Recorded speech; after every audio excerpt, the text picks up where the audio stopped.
Formation médicale, et je vais demander au professeur Peggy Gatignol de venir me rejoindre sur scène. On peut applaudir professeur Peggy Gatignol. Bonjour professeur, bienvenue. Professeur Peggy Gatignol, professeur en neurosciences à Paris 6, orthophoniste aussi, et c'est de ça dont on va parler, puisque vous avez développé plusieurs cas numériques en partant de patients réels, c'est ça, hein, et qui vont permettre d'apprendre à traiter des patients alors sur des problèmes qui vont de la dyslexie à l'aphasie en passant par la surdité, et vous avez mis tout ça à disponibilité sur Medicactive, qui est le iTunes de la santé. On peut décrire ça comme ça, mais je vais vous laisser l'expliquer beaucoup mieux que moi. Exactement. Alors on ne traite pas les patients, on traite les pathologies. Les pathologies, très bien. Donc oui, je suis orthophoniste de formation et professeur à l'université Pierre et Marie Curie, où j'ai en charge la direction pédagogique du département d'orthophonie Île-de-France. C'est le seul centre de formation en orthophonie Île-de-France qui représente à peu près 600 étudiants, puisque j'ai 120 étudiants par promo. Et donc, l'état des lieux fait que je suis auteur, pionnière un petit peu dans bon nombre de technologies aussi, et auteur de 15 outils d'évaluation ou de remédiation disponibles pour les orthophonistes, avec des sociétés d'édition qu'on avait depuis 25 ans déjà sous forme de logiciels. Eh bien, il fallait passer à l'étape supérieure, et notamment pour la pédagogie, au niveau de la formation initiale. Alors, le projet part de quelques dates qui ne sont pour tout le monde peu connues, mais pour moi très importantes. Nous avons une formation qui a évolué de manière considérable en nombre d'heures d'enseignement, puisque nous étions en 66 à 3 ans d'études, 4 ans à partir de 86, avec 2840 heures de cours en 4 ans d'études, et réingénierie des études Master 2 en 2013. Nous passons à 5158 heures d'enseignement à budget constant. Donc, je suis au sein d'une université, oui, nous avons c'est du public, et il fallait donc trouver des situations. Et je pensais que la simulation numérique était quelque chose de très important. J'ai donc bénéficié, suite à un appel d'offres de Sorbonne Université, d'un fonds qui m'a permis, sur l'innovation technologique, qui m'a permis d'obtenir un financement et appel d'offres. J'ai donc pu travailler avec Steam4Health pour pouvoir développer ces unités d'enseignement, notamment en évaluation des pratiques professionnelles, en éducation thérapeutique et au sein d'UE divers et variés. Comme vient de le dire Anthony, nous avons développé 3 cas cliniques en situation d'examen. Cas clinique de dyslexie spécifique, donc dans une UE spécifique au langage écrit, puis une UE d'aphasio où on a mis un cas clinique d'accident vasculaire et de remédiation, puis en surdité avec une évolution d'une surdité via l'implant cochléaire. Alors, ce qui est parfait dans ce genre de simulation, c'est une plateforme. En tant que responsable pédagogique, j'ai le retour en feedback de ce qu'ont fait les étudiants. Donc, le retour par question, puisque c'est souvent des questionnaires, des QCM, des quiz. J'ai leur participation, j'ai le pourcentage de réponses. Et pédagogiquement, ce qui est très important et pertinent, c'est que je peux faire une analyse docimologique de chacune des questions, ce qui veut dire aussi un retour sur l'enseignement. Est-ce qu'il a été perçu, qu'est-ce qui n'est pas passé, pour pouvoir aussi revenir vers l'enseignant et de réaxer peut-être l'enseignement initial. Alors, comment ça se passe? C'est une plateforme avec un cas clinique, là en l'occurrence un petit Mathias, peut-être qu'on le présentera dans le film tout à l'heure, où vous avez des visites qui sont possibles, un premier entretien, des examens complémentaires qui peuvent être demandés. Suite à ces examens, vous avez les productions du patient. Alors, on passe sur la tête du patient si c'est des patients ou en neuro ou aphasio ou trauma crânien ou dégénératif, ou en ORL pour des patients avec des interventions de la base du crâne. Nous avons les IRM qui s'affichent. Vous avez au niveau, vous passez sur l'oreille, vous avez des simulateurs qui vous donnent les courbes audio, tonales, vocales, l'impédance-métrie. Vous passez sur la bouche, vous avez le corpus oral du patient, avec la transcription qui ressort, tout ce qui est le corpus écrit également. Nous avons la possibilité de demander des examens complémentaires, d'aller chercher ces examens complémentaires s'ils sont réalisés, mais pour l'étudiant, de faire un petit peu l'arbre décisionnel. Est-ce que si j'ai cet élément-là, est-ce que je vais chercher des examens complémentaires qui me permettront d'affiner mon diagnostic, puisqu'on doit poser un diagnostic à la fin de notre évaluation? Faire les recommandations aux patients, donc oui, l'éducation thérapeutique, aux patients certes, mais aussi à l'entourage, ce qui a été dit dans la table ronde initiale, avec les parents si ce sont des enfants, le conjoint s'il y a un adulte, et puis sur la décision thérapeutique qui va être prise, si c'est elle refaire déjà une chirurgie et une prise en charge après, s'il y a une prise en charge avant la chirurgie et pour quelles raisons. Donc c'est tous ces éléments-là qui sont de l'information pour le patient aussi avant tout. Donc, on l'a mis en place pour les étudiants qui ont besoin à ce moment-là d'avoir cet arbre décisionnel pour poser son diagnostic, mais aussi de voir les examens complémentaires nécessaires et ce qu'il sera à même de proposer en thérapeutique.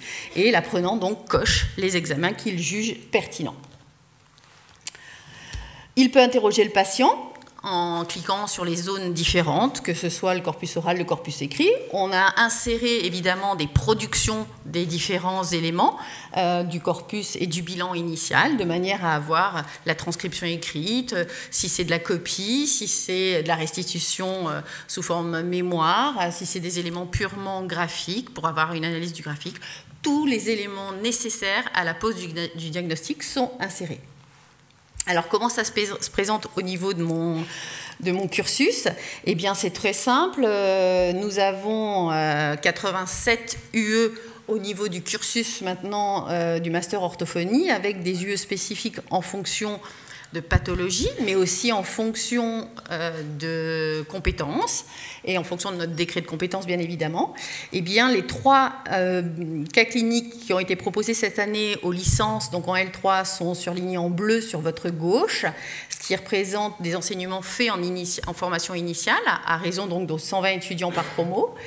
Ces mêmes cas cliniques ont été dupliqués, donc il y avait une version A et une version B plus longue avec des examens complémentaires en semestre 10, qui sera l'évaluation des pratiques professionnelles, où là, il faudra prendre plus d'éléments d'examen complémentaires, donc pour les M2.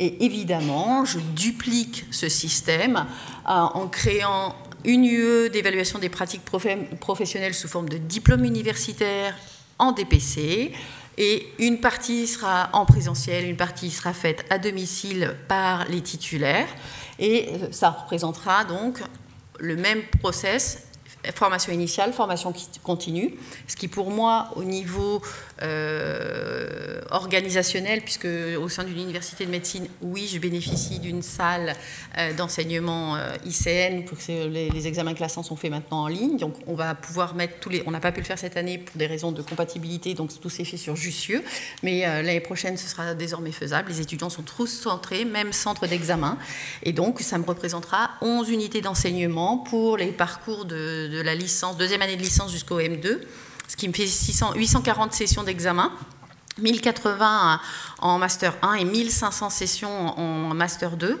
Et donc là, je mets le DU à la rentrée de septembre avec la moitié des heures qui seront en enseignement virtuel directement, avec ce qui a été présenté par le présentateur de Shire, avec un regroupement en cloud pour que tous les participants travaillent ensemble pour leur partage de connaissances.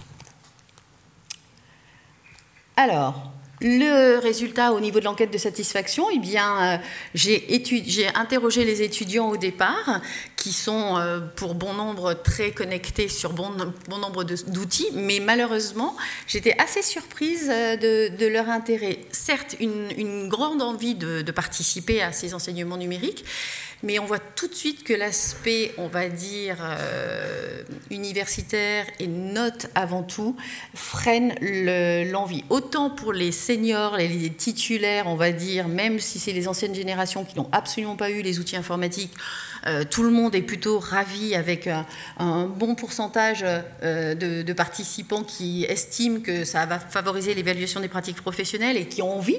Pour la jeune génération, l'aspect final d'avoir une note et d'être jugé, c'est encore beaucoup trop scolaire sur cet aspect-là. Et il y a une compatibilité entre le jeu et la note. Exactement. Ah, c'est intéressant, ça. Alors qu'ils sont les premiers à utiliser des outils informatiques, logiciels, ou pour la rééducation de patients de différents supports. Donc ça a été une grande surprise. Et en revanche, pour les titulaires, c'est un enjeu primordial parce que veulent se former à domicile et ne pas perdre de temps ou de patients sur la formation. Donc on va voir le petit film. Ah pardon, je ne peux pas revenir en arrière. Si, je vais revenir en arrière. Voilà. Pour moi, ça a été un contexte assez important au niveau de l'économie parce que ça me permet d'avoir une masse d'informations et matérielles et humaines. Thérapeutiquement, bah oui, ça renouvelle largement l'intérêt des élèves pour le cursus et ils peuvent se former également facilement. Et puis didactique parce qu'on va pouvoir partager maintenant avec des projets transversaux l'année prochaine regroupant plusieurs formations, les psychomotes, les orthoptistes, les IFSI, les sages-femmes. Nous avons des cas cliniques communs pour pouvoir aborder de manière transversale. Et donc, nous allons voir la petite vidéo de ce cas clinique.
Parfait, merci. Merci beaucoup, professeur Gatignol.